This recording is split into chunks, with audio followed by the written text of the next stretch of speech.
So coming to Revive is very much like coming home to family because my brother and my sister-in-law, my nieces, they're a part of this community. My family couldn't be with me today, but I brought a big wallet pick just to kind of introduce you to my family. So the most important member of the family is actually in the center. He's got the leash. His name's Moses.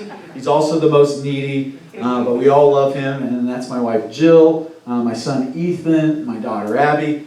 And this life stage that we are in right now, it's a lot of fun actually. We have two high schoolers, a senior and a freshman. And I got to tell you, I've always kind of looked to this point and thought, man, that's going to be something, right? And it's actually a lot of fun, but it's a little disappointing because this is the 1 year they're going to be in high school, and it is a year like none other, right? And so it hasn't met expectations. And I bet, though, that my disappointment probably pales in comparison to some of the adversity and some of the challenges and the loss even that maybe you've experienced during this season, because 2020 is it's the confluence of so many different crises, right? We have this medical crisis, this pandemic that's happening and continues to happen. We have this racial crisis, right? Where it is kind of this watershed moment in our nation where people are finally standing up and turning the tide of systemic racism. And then you have a political crisis, and we won't even go there, but we know what that means and what it has been like. And it's such a challenging time. And it's in this setting that last week Revive began this new series that's just simply called Well Spent. And it's really all about where we put our trust and how we are generous.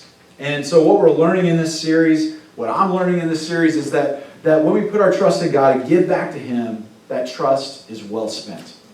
And I love what Alex said last week. He said our stuff can get us all stuffed up where we can't breathe in the life that God has for us. And I think that's so true. Our stuff just gets in the way. So today, what I want us to do, we're going to look at two different people and how they respond to God. Not just with what they say, but their actions. And then we're going to kind of look closer at them and see what we can learn for ourselves. And so that's where we're headed today.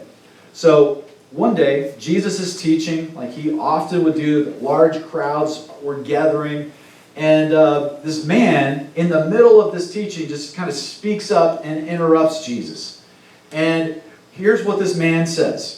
Jesus, will you convince my brother to split up the inheritance between he and myself? And this is a really weird request for our 2020 years to experience, right? Like that would be really strange if somebody interrupted me and said, hey, I've got this dispute, can you figure this out? And this would have been equally strange in the first century. It's just like a weird request. And Jesus, a lot of times he's gracious, but you can tell he's a little on edge by his response because he uses the word man. Seriously, he does. He says, man, who appointed me to be an arbiter or a judge? And there was actually rabbis in his day that were just, their role was to arbitrate disputes like this. Jesus wasn't that kind of rabbi. Actually, he was the world-saving Messiah kind of rabbi, and he was kind of sticking to that lane. But then he kind of tells this really, really interesting story that I want to share with you. And it's found in Luke chapter 12. And in Luke 12 here, he kind of dives in and tells the story of this farmer. And he says this, the ground of a certain rich man yielded an abundant harvest. And he thought to himself, what shall I do? I have no place to store my crops. And then he said, this is what I'll do. I will tear down my barns and build bigger ones, and there I will store my surplus grain. And I'll say to myself, you have plenty of grain laid up for many years. Take life easy, eat, drink, be merry. But God said to him, you fool, this very night your life will be demanded from you. And then who will get what you have prepared for yourself? So that's a pretty intense story. Your very life will be taken from you, demanded from you. And so what I want to do is just kind of look at this story for a second and just make a few observations. So first off, this man, this rich farmer, as Jesus refers to him as, he's doing pretty good. Pretty good, actually. He's had this incredible harvest. Maybe you've heard the term bumper crop before. Anybody heard the term bumper crop? I'm from Missouri, so I've heard that before. And a bumper crop is really, this is exactly what it is. You bring in such a harvest that you don't have enough storage to store those excess crops. And that can be problematic. They can spoil. You can lose them. And so this really was like, okay, he's got to do something here. And so he decides to do this. And what I think is interesting, this bumper crop, he really thinks that this is not a one-time thing, that he needs to store this, and then maybe there'll be another crop and another crop. So he tears down his perfectly good barns and builds bigger barns. And here's the problem with this. He's not entirely in control, okay? So he doesn't see this bumper crop as a one-time thing, but he's not entirely in control of more bumper crops to come. I mean, what happens when there's like this infestation of insects that eat these crops? You know, there could be a drought. You know, there could be a typhoon, a sharknado. It could happen, right? And that's out of his control. I mean, what is he going to do? Second kind of observation. It's interesting that he jumps to how he will store his harvest. Apparently, he's just already made the decision, oh, I'm going to keep all this, right? And maybe that's like the decision that okay, yeah, I mean, why wouldn't he keep all that, Nate? That's weird. But what if there's people starving in his community, in his vicinity, and that bumper crop is the answer to their prayer? I mean, what if this huge kind of influx of crops isn't really for him at all, but it's meant for someone else? So it's interesting that he decides to keep it. Here's the other thing that I think is notable. He doesn't discuss his plan with anyone but himself. I mean, Jesus literally says he thought to himself. End of conversation. That was how he made the decision. And to Jesus' first century listeners, this would have been really strange. Like there would have been lights flashing on their dashboard because they lived in this communal sort of environment where any large decision is not something that you would make kind of unilaterally or sort of in kind of a vacuum, but no, you would discuss that with elders that you respected to try to gain some wisdom. But we don't see him doing any of that. In fact, what would have happened had he discussed this dilemma in community, I wonder? But there's another party in this story, and that party is God. And Jesus said that God responds to this farmer's plan not so well. In fact, he calls him a fool, which is the harshest thing that you could say to a first century Jew. Why? Because all these plans for more crops and bigger barns will be cut short because this man's life will be taken from him. And that seems like a harsh punishment. And that kind of seems what it is, like it's a punishment. But I wonder too if it's not a punishment at all, if it's just sort of the telling of the story of like, no, I mean, it's not a punishment. He's not in control of his life, and it just ended that night. And now what's he going to do? It's kind of this abrupt ending to this story. And then Jesus kind of has this one line of commentary in verse 21 in Luke 12. He says, "This is how it will be with whoever stores up things for themselves but is not rich toward God." See, this isn't about just storing up wealth, right? This is about something far even more destructive, and that is self. This is about greed. And so this man's bumper crop and barns, they're one approach to where we can place our trust. See, sometimes we trust our plans rather than trying to figure out, okay, what is God's plan for this? And so we can look out for number one because who else is going to, right? And we kind of take on this sort of attitude. But our plans often are about how we will, with white knuckles gripping, hold on to what we have. Our plan is so often about holding on to what we have. But the problem is this. This entire approach, this plan of holding on to what we have, it doesn't really take into account where all of it came from, does it? Okay, so here's another story, and this is not just a story that's told. This is something that actually happened, recorded by an eyewitness a little bit later in Jesus' ministry and life. In fact, you can find it in Mark chapter 12. And here's how the story kind of unfolds. Jesus sat down opposite the place where the offerings were put and watched the crowd putting their money into the temple treasury. Many rich people threw in large amounts, but a poor widow came and put in 2 very small copper coins, worth only a few cents. Calling his disciples to him, Jesus said, "Truly I tell you, this poor widow has put more into the treasury than all the others. They all gave out of their wealth, but she, out of her poverty, put in everything, all she had to live on." So you have Jesus and his apprentices, called disciples here. They're at the temple. And the temple is this kind of social space, this gathering place, this place of worship. And where Jesus went was called the Court of Women, because it was the farthest any woman was allowed to go into the temple in the first century, in this time. And in the Court of Women, there are 13 boxes that are shaped like trumpets. And these are basically donation boxes. They're collection boxes. And this was pre-COVID, right? So there's no social distancing, no only giving online. They can actually physically put their gift in, and no big deal. And whatever time of day they went there, it was like the prime time because lots of people are giving. And in fact, I wonder if his apprentices, if his disciples would have actually caught this woman's gift had Jesus not pointed it out. Because the people who are giving, they're giving large gifts. Now, here's my question. How do you know that they're giving large gifts? How does one do that to kind of, I don't know. Do they hold it up really high to make as much noise as possible when it falls in? Do they drop it in and they're like, "Whoa, who gave that? Oh, I did." I don't know. How did they indicate that they were giving a large gift? However that was, that's what was happening. And then you have this poor widow come along, and she drops 2 copper coins, which are the smallest form of currency at the time. And this is the moment that Jesus is waiting for. This is his teaching moment. And he declares that the woman has given more than anyone else because she gave out of her poverty. She gave everything that she had.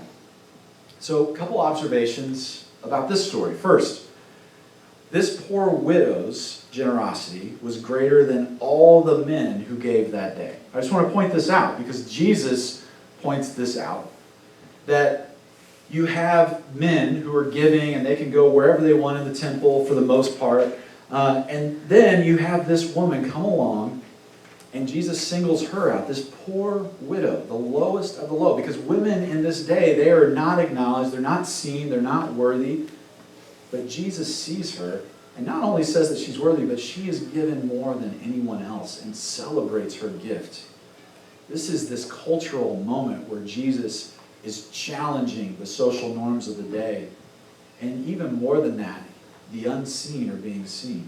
And that's how Jesus operates. And I think that that is fascinating. And it challenges me and how I operate in the culture that I live in. Second, Jesus was not impressed with the extravagant gift. Why? Maybe he saw through their motives. Maybe he was just looking for a truly extravagant gift for a teaching moment here. Maybe it was proportional. Like he knew that whatever they gave, they were going to be okay because they're rich. That's what it was saying. This is fine. But he recognizes that this woman is giving away her last 2 pennies. And this is a huge deal that he celebrates. And it's also interesting because Jesus doesn't use comparison, comparing 2 people. Now, he'll tell stories and compare 2 people, but he doesn't compare 2 real people. But that's what he's doing here. But he's kind of flipping the idea of comparison on its head because comparison is a really dangerous thing in the world that we live in. Comparison is especially because you see everyone's highlight reel on social media, everyone's rant, and it's so easy to compare their lives to yours. But what Jesus is saying is, no, it seems like these guys over here gave the biggest thing, but actually this little widow over here, she's the one that gave the most extravagant gift. It's kind of the converse. It's the opposite. See, in this series, Well Spent, we're exploring where we can best invest our trust and how we can be generous as a result. And here's what I think. I think a metric of where we place our trust is what we do with what we treasure most. What do we do with what we treasure most? Because that is where you place your trust. Bottom line. Because your actions are what's speaking. So in these very different moments, we see these 2 people doing very different things. You have this rich farmer who chooses his plan to accumulate, to store up, and to put on an Eagles song and just take it easy, right? I mean, that's kind of his plan. And it's all about abundance, it's all about greed. And then you have the poor widow who chooses to trust God with the very last 2 coins that she has. And even though we don't really have the origin story of this poor widow, I'm sure that would be very interesting, what we do know is that she is trusting God. And I would say even this widow's gift isn't just an act of trust, it's an indicator that she believes that everything that she has comes from God. Because if she didn't, she would not be able to give the very last 2 coins that she had away. So she has this recognition that the things that she has, that's not what sustains her. Her stuff doesn't sustain her, but it's God that sustains her. And you know what? It's the same for every one of us. It's so easy to think of all the things that we put security in, to think, okay, that's what sustains us. The truth is, everything you have comes from God. In fact, do this with me. For the people that are here, present, you have masks on, but let's everybody just take a deep breath, okay? All right, now let it out. See, that breath, it's not your breath. That breath is a gift given to you by God. And if you backtrack everything that you have is a gift and a blessing from God. So let me ask you, we've got these 2 stories here. Which story do you want to live? Which story do you want to live? And maybe your response is, Nate, are those my only 2 choices? Because I don't like really either poor widow, rich farmer who dies. Come on, I need a better choice. But which story do you want to live? One that is holding tightly onto what you have in your plan? Or one that is open-handed with what you have, recognizing that God sustains you in nothing and no one else? Which story do you want to live? A story of greed or a story of generosity? And I think when I put it that way, probably everybody would choose generosity, because I've never met anybody that said, Nate, I'm really working on trying to be more greedy. No, that's ridiculous, right? But I've met plenty of people who call themselves generous, but if they were really looking at where they're placing their trust, maybe they're not as generous as they think. In fact, I think that what we do with our stuff reveals where we place our trust. I mean, that's the big idea for today. What we do with our stuff reveals where we place our trust. And, I recognize that I'm the guest pastor and I'm the guy with the microphone and the professional God person talking up here. But the truth is that I'm living in this tension right now. Because like so many people, I am currently unemployed. After 20 years of ministry, we're kind of in this gap season of trying to figure out, okay, what is next? Where is God leading us? Where is the next adventure for us? And it really forces me to look and say, okay, where am I going to place my trust? In my plan or something else? Or am I going to place it in God? And I know this much, that in a season as uncertain as we are all living in, it's really, really easy to drift towards putting our trust in our plan, in what we have. And that plan, that could be a plan of hustling for our worth, trying to earn something. It could be a plan of finding kind of our identity in what we do. But when that's taken away, let me tell you, we could talk, okay? Because pastors struggle with finding their identity in what they do. Or the plan could just be mine. Mine, it's all mine, it's my stuff, it's my way of life, this is my plan. Or maybe your plan is like finding fulfillment from a person in your life. And that is always going to leave you wanting. See, we drift towards our plans, but they always leave us wanting. And for me in this season, trusting God is this daily discipline to let go of my plan and how I would write the story and really, truly trust in God. And where it gets real the most is with my generosity. So am I going to live from a place of scarcity and hold on to my plan, or am I going to choose something else? This makes me think of the movie moment in Evan Almighty. How many have seen Evan Almighty? Steve Carell is this Evan character who's Morgan Freeman, because who else would God be? asks him to build an ark in kind of modern day times. And there's this scene where Evan is kind of laying out here's why I can't do this, God. And then he shares, because I've got plans, here's my plan. And then you know what God's response is? Hysterical laughter. Because if you want to make God laugh, tell him your plan.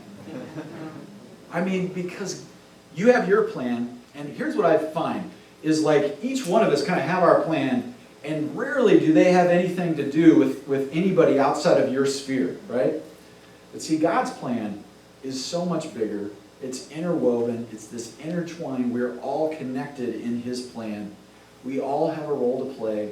And when we hold on to our stuff more loosely, we put his plan into play.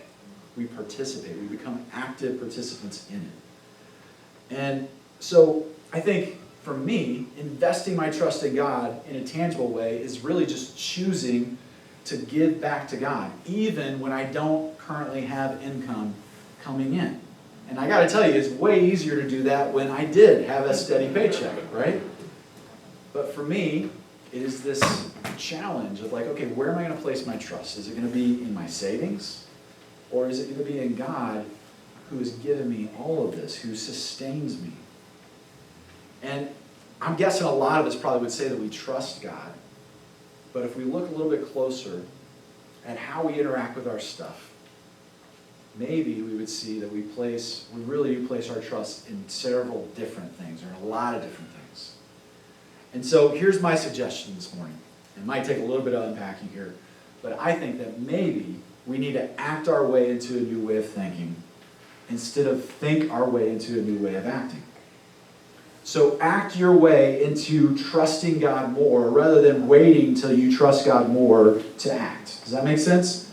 And see, we try to think our way into a new way of acting every January, and how does that go, right? How many are still on their New Year's resolution? That's awesome. Okay, we've got one in the room, and I'm sure more online, right? But that's the challenge here, is so often we try to get there in our head first, but that's just not how we're wired up.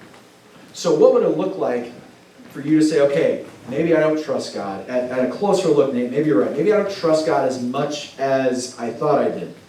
So instead of waiting till I get there intellectually, what I'm going to do is I am going to take what I treasure most, and I'm going to be generous with that. And I'm going to give back to God and acting my way into a new level of trusting God.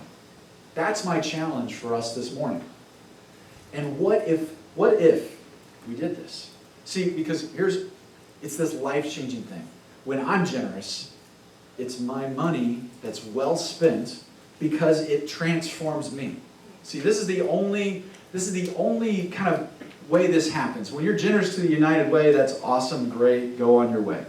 But when you give back to God, it is this spiritual act of surrender where you loosen your grip on what you treasure most, and he transforms you in the process. So what if we could be transformed by our generosity? What would that look like?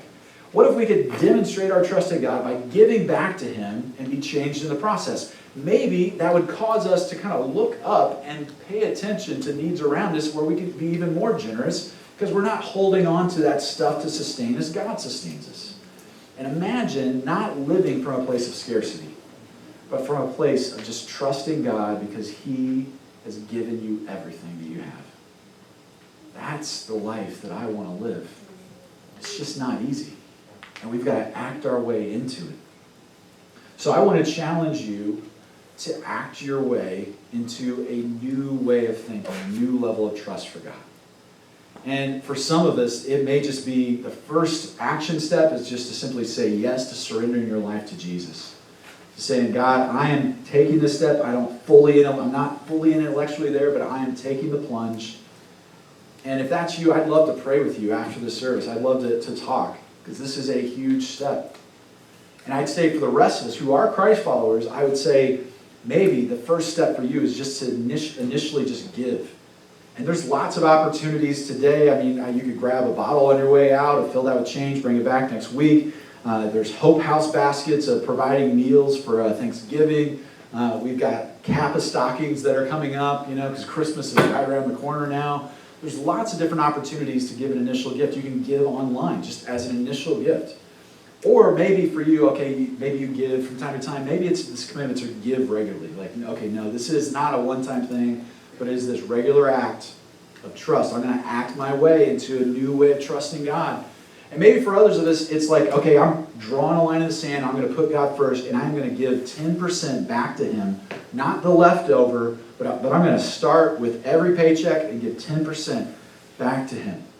And that's called a tithe, and there's all sorts of stuff that we could talk about that. But the bottom line is this. God made it very, very simple. I mean, if I can do it, I'm not a math doctor, and I can figure out what 10% is. You can do it too. But maybe you're there. Well, here's the thing. There's not a lid on generosity. So maybe it's growing out of that generosity and giving more regularly, or just setting a fund aside to give to needs in this neighborhood, in this community. But I'm telling you this, what we do with our stuff, it reveals where we place our trust. And when we give back to God, that trust is well spent. Let's pray. God, you are such a generous God, and we're grateful for that because you laid down your life for us so that we could have a new way forward, God. And that kind of generosity inspires us to want to trust you more. So I just pray for my friends today. Help us all to act our way into a new way of trusting you, a new level of trusting you. And God, I pray for those who haven't yet said yes to following you. God, I pray that you would just have them just have a sense of your presence this morning, that this is a caring community that is embodying your love, your joy, your peace. God, I just pray that we could not be a part of our small plan that we hold on to tightly, but we could open-handedly participate in your plan, God. We ask this in your name.